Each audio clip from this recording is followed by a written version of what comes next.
You see all these roots? This is exactly what my purpose was. Guten Yardening, everybody. Well, recently we did a video where we looked at some of the damage caused by squash bugs and the squash vine borers. In fact, in that video we did an autopsy of a couple of our squash plants, and if you haven't checked that out, you really should, because it's a fascinating look at the damage that those insects can cause. But today we're striking back. In this video I'm going to show you a really simple way to extend the life of your plant and also improve fruit production. Let's take an up-close look at a couple of our winter squash. Now we have quite the variety of winter squash growing here on our property at Guten Yardening, and most of it is growing vertically, and that's simply because we don't have enough space to allow all of this winter squash to spread out everywhere. Now that does lead to some challenges, one of which is that occasionally a squash like this one will get stuck in our trellising, and now it's still developing, but this is going to be an interesting attempt at harvest here. Now, one of the benefits, as I just mentioned, of growing vertically is, of course, that we're taking up less space. Now, that being said, what I'm going to show you here in terms of this little trick for getting more growth in a longer lasting plant that can survive, or at least do a better job of surviving a bug attack, is removed a little bit by growing vertically, but I'm going to show you what it looks like to not grow vertically as well using our community garden here in just a little bit. But right here what we have is a squash plant node, and these nodes occur all along. You can see one here as well and one here as well. They occur all along the vine of this plant. So if you've ever tried to grow sweet potatoes, then the premise should be pretty similar. Wherever there's a node, there are leaves popping out, leaves forming here, you're also going to see a little white spot. Now this one's actually formed a little bit more than some of the other ones there, but you can probably tell what this little white spot could turn into.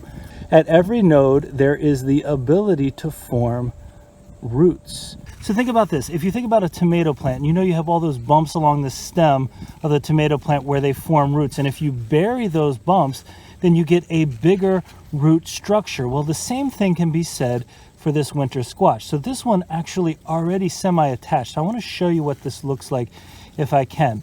So the node that I was talking about is right underneath here, and I don't want to pull this out completely, but if you look closely, you can see the white root system that is forming here. And again, this is not the main base part of the plant. This is forming in here so that you can see where it came into contact with the soil. It's forming more, it's forming additional root structure. So you can probably see some of the reasons why it's important to keep the area where you're growing squash well weeded, so that there's the possibility of those nodes coming into contact not with grass or weeds but with the soil, so that they can develop those roots. Now when you're growing vertically like we are, you have fewer of those nodes near to the ground. So that is probably one downside of growing vertically.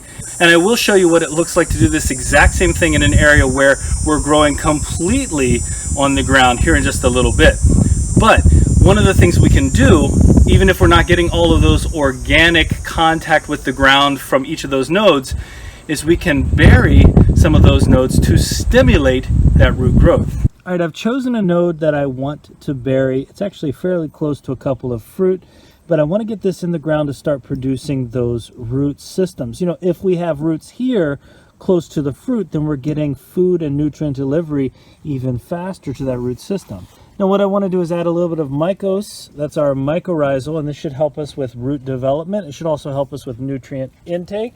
And then I'm going to take some of our mix that we use. This is just our soil mix that we typically use. I've got it nice and wet, and I'm going to lay it right over top of that node. Now I'm doing it this way rather than bury the entire stem, because this will eventually wash off, allowing us to have all of these vines exposed again to the air. There shouldn't be any rotting too, because over time as we water, again, this will push back the soil, but this will hold this in place nicely as those roots start to develop. Now this job is going to take a little bit of extra time and effort, but I promise you it's well worth it.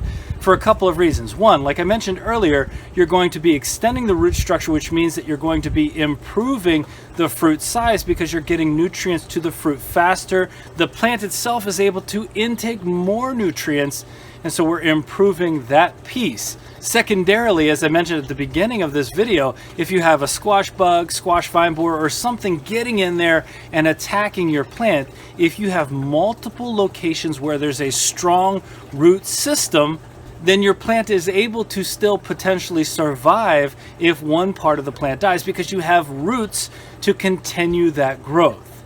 And I think that deals with one of the most frustrating things about growing summer squash and winter squash, which is when you're ready to harvest and then the plant dies because of some attack.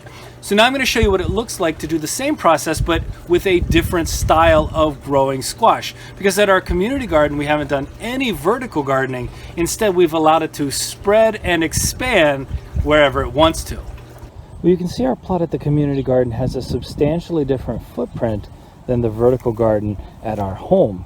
And yet the same principle applies for burying these nodes. Now, as spread out as everything is in here, and we do have a good number of weeds, one of the benefits of doing this is you're controlling the location or the direction of what you're planting as well. So let me pull up this stem and I'll move in here nice and close, and you can see it's here on every single node.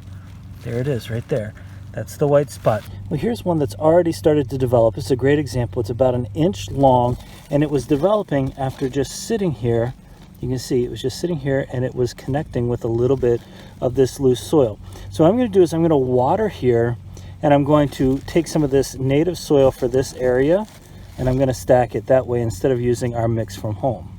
All right, I've wetted up the soil, and I'm going to do the same thing as I did at the house, except again, this is the native soil, and I'm just going to pack it right over top of where that root was.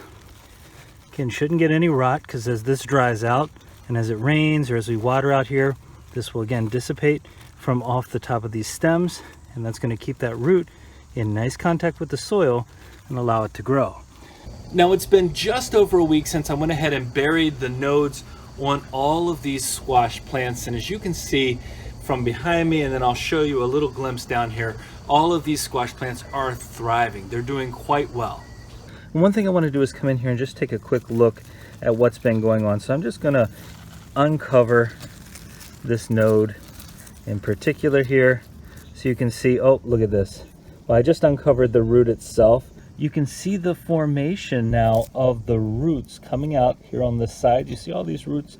This is exactly what my purpose was. Now, if I had left that covered up, it would have continued growing down into the soil. Now, I do want to recover this, even though I shouldn't have taken it off in the first place, but now you can see exactly what I'm talking about. Well, there you can see the proof that this works in developing further our root system. And these plants should do a lot better now that we've given them an opportunity to intake more nutrients and, quite frankly, to fight back against the pests that sometimes attack. Well, we hope you enjoyed this video, and if you did, don't forget to give us a like, leave us a comment, remember to share and subscribe, and most importantly, remember, when you're with us, you are good to grow.